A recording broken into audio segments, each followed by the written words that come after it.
feels like eternity for everyone who knew and loved Bung Siraboon. That's how long the schoolgirl has been missing. Tonight, we speak for the first time to her best friends. But there's no evidence, there's nothing. She's just gone. I really regretted that I didn't walk with her that day. It was something that really is hard to live with every day. No one disappears without a trace. Like, nobody. Except 13-year-old Bung Siraboon did exactly that. It's now been 8 years since the teenager vanished. It was just before 9 o'clock in the morning that Bung was walking along this street on her way to school like she did every weekday. She was just a couple of 100 metres from her family home when she was spotted by a neighbour. But that would be the last time this little girl was seen. Maybe it was a complete stranger. Maybe she trusted this person and look what happened. She's still not here with us 8 years later. It is always that question, why her? And like, why hasn't someone come forward? That's the only question you have is why. It's special. It's a day that still haunts some of her best friends. Taylor, Layla, Kira and Abby were all Year 7 classmates with Bung at Boronia Heights College in Melbourne's leafy east. I remember the day sitting in class and they did call out her name and there was no answer. A chilling silence the girls will never forget. Taylor and Abby, who are now both 20 years old, used to walk to school with Bung most days. But Thursday the 2nd of June in 2011 was different. Bung was by herself. I remember it clear as day, walking with my brother, and he asked if I wanted to, and I don't know why, but I said no. Sorry. It seems that you both sort of knock yourself around about it though.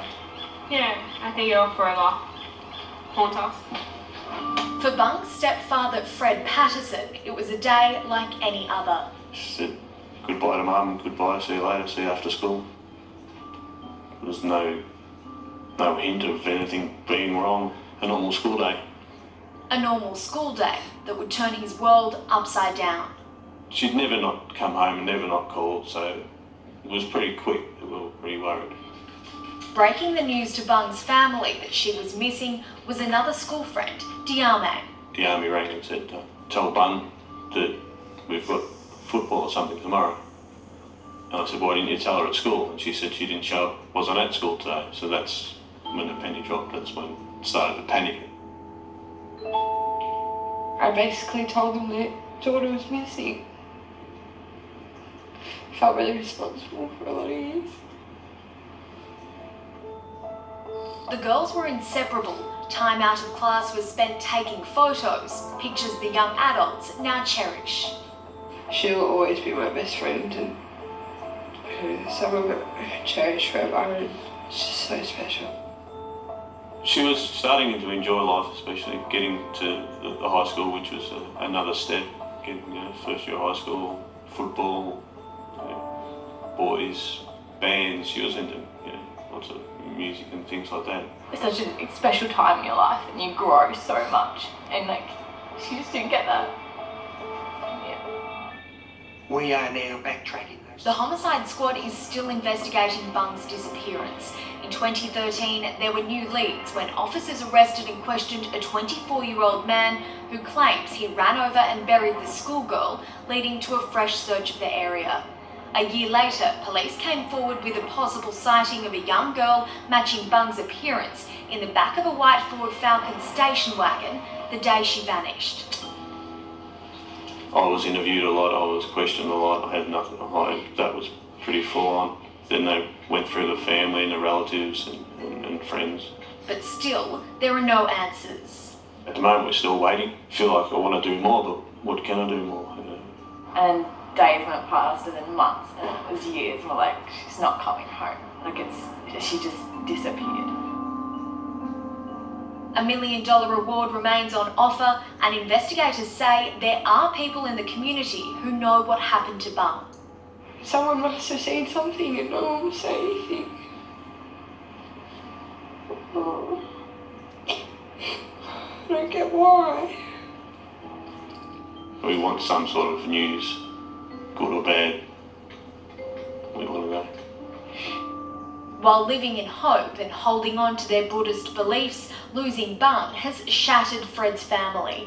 For Bung's mum, Vanita, it's all been too much. She's now moved back home to Thailand, while Fred still lives in the same house on Elsie Street. It is difficult for her to be here. Everywhere you look, there's Bung. Despite their loss, everyone is adamant Bung is still with them. Some of the schoolgirls have inked a reminder to have hope. Every day I'm still hoping that she's okay. You want to know that these past 8 years haven't just been the worst 8 years of her life. You want to have hope because I really miss her. One day we'll see her. This life or next life, but one day we'll see her. Oh, the old O. Returning to their old high school, which has now been knocked down, the girls can still remember the good times, And that was like the little garden bit. but the bad times have changed them forever. The world got a lot bigger that day. A lot bigger and a lot scarier, a lot heavier. Somebody knows what happened to Bung. A reminder again of that $1 million reward. If you have any information that could help police, please call Crime Stoppers on 1-800 333 000. That's 1-800 333 000.